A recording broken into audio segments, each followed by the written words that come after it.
তো আমার সাকিবিয়ান ভাই বোনেরা দেখতে পাচ্ছে না, কিন্তু একদিন না একদিন তারা ঠিক দেখে নেবে যে এই বাংলা থেকে কে প্রথম সাপোর্টটা করেছিল।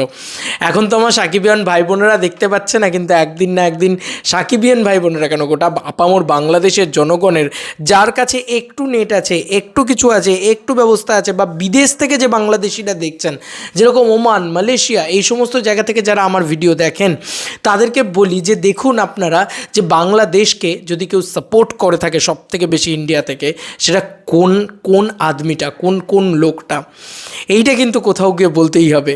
উই স্যালুট টু দেবদা। বিশ্বাস করো, এই কারণে এই মানুষটার ফ্যান। কারণ আজকে আমার যা বয়স, সেই বয়সে শুধুমাত্র একটা সিলভার স্ক্রিনের হিরো দিয়ে আমি তার ফ্যান হতে পারি না। আমি তার ফ্যান কারণ তার মানসিকতা, তার থট প্রসেস। সত্যি দেবদা, তোমাকে একটা স্যালুট। মানে তুমি যেভাবে ভাবো, তুমি যেভাবে আপন করে নিতে পারো যে কাউকে, তুমি কোনো ভার্সেসকে কখনো প্রায়োরিটি দাও না, তুমি ইন্ডিয়া ভার্সেস বাংলাদেশে বিশ্বাস করো না। তো ভাই, তাহলে তো তোমাকে ভালোবাসতেই হবে, কারণ আমার আইডিওলজির সাথে তোমার আইডিওলজি ম্যাচ করে, তাই না? তো বন্ধুরা, একটা দুর্দান্ত আপডেট দেবো তোমাদেরকে। অর্জুন আমাকে এক্ষুনি পাঠালো, দেবদার নিজের পোস্ট এক্ষুনি পোস্ট করেছে। দেবদা কি পোস্ট করেছে আমরা একটুখানি দেখি। দিস ইজ আ দেবদার পোস্ট, 15 মিনিটস আগে পোস্ট করেছে বন্ধুরা, দেখতেই পাচ্ছ। বাংলাদেশের পতাকা নিয়ে দেবদা লিখেছে, one of the most peace loving and loving countries that I know is Bangladesh. মানে এর মানে হলে দাঁড়ায় যে মানে একমাত্র, আমি এটার পুরো বাংলাটা করে তোমাদেরকে পড়ে শোনাই বেটার, কারণ বাংলাদেশের মানুষজন বাংলাটাকে আগে শুনতে চায়, তো সেই কারণে আমার মনে হয় যে সেটা বেটার হবে। তোমাদেরকে এই ট্রান্সলেট বারবার পড়বো, তার থেকে বেটার আমি তোমাদেরকে বাংলাটা করে শোনাই, তাহলে তোমাদের অনেক বেশি ভালো লাগবে পুরো বিষয়টা। ওয়েট ফর ইট, লাইভ করবো, তোমাদের সামনেই করবো। তো প্রথম লাইনটা কি বলেছে, one of the most peace loving and loving countries that I know is Bangladesh. আমার জানা সবচেয়ে শান্তিপ্রিয় এবং প্রেমময় দেশগুলোর মধ্যে একটি হলো বাংলাদেশ।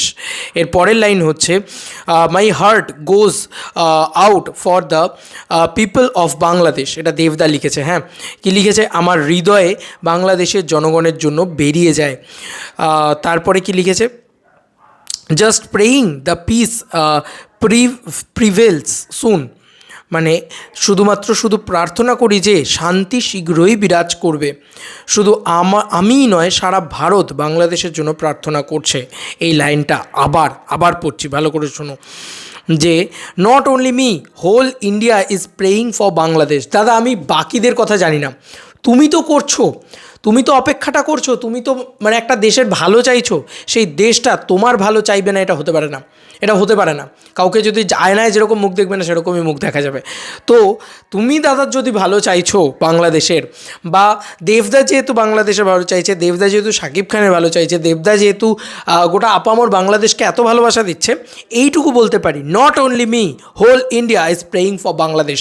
এখান থেকে একবার এই কথাটা বলে দিল, মানে ওভারঅল দেব ফ্যান্স, আর শুধু দেব ফ্যান্স না, মানে সবাই ইচ অ্যান্ড এভরিবডি বাংলা সিনেমার দর্শক। কারণ এপার বাংলায় দেবদার হোল্ডটা মারাত্মক।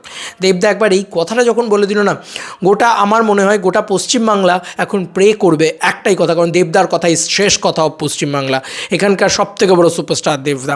তো সেই মানুষটা যখন বলছে শুধু আমিই নয়, সারা ভারত বাংলাদেশের জন্য প্রার্থনা করছে, ইয়েস দাদা, আমরা সবসময় প্রার্থনা করছি। আমি তো সকালবেলা ওই কথাটা বললাম। এই পুরো ইস্যুটাই খুব সাংঘাতিক একটা ইস্যু হয়ে গিয়েছে। কেউ কথা বললো এটাকে নিয়ে, তুমি বলো তো? কেউ কথা বলেনি এটাকে নিয়ে, কিন্তু দেবদা ঠিক কথা বলেছে। কি দরকার ছিল ওনার পার্শ্ববর্তী প্রতিবেশী দেশ নিয়ে এই কথাগুলো বলার? কেন তোমার প্রতি সম্মানটা বেড়ে যাবে না দাদা? বিগ স্যালুট দাদা, বিগ স্যালুট। কেন সম্মানটা বাড়বে না? চোখের সামনে দেখতে পাচ্ছি। আমি জানি না এই ভিডিওটা কতজন দেখবেন, কি হবে, আমি কিচ্ছু জানি না, কিন্তু এইটুকু জানি যে আমার গুরু সবসময় গুরু ছিল, গুরু আছে, গুরু থাকবে, সবসময় ভালো মানুষ ছিল, আছে, থাকবে, এবং ভালো মানুষের এইটুকু জানবে, ভালোবাসার মানুষের অভাব হয় না। তাই এই মানুষটার স্টারডাম না কমেছে, এবং আমি এইটুকু বলতে পারি যে এই মানুষটাকে আপামর গোটা বিশ্ব একদিন আপন করে নেবে, ঠিক যেভাবে শাকিব খানকেও নিয়েছে, কারণ ওই যে ভালো মানসিকতা। বিগ স্যালুট দাদা, বিশ্বাস করো, তোমাকে মানে এই অন্তর থেকে ভালোবাসা। এই দেবদাকেই তো ভালোবাসি, এই দেবদাকেই তো চাই, এই দেবদারই তো আমি ফ্যান।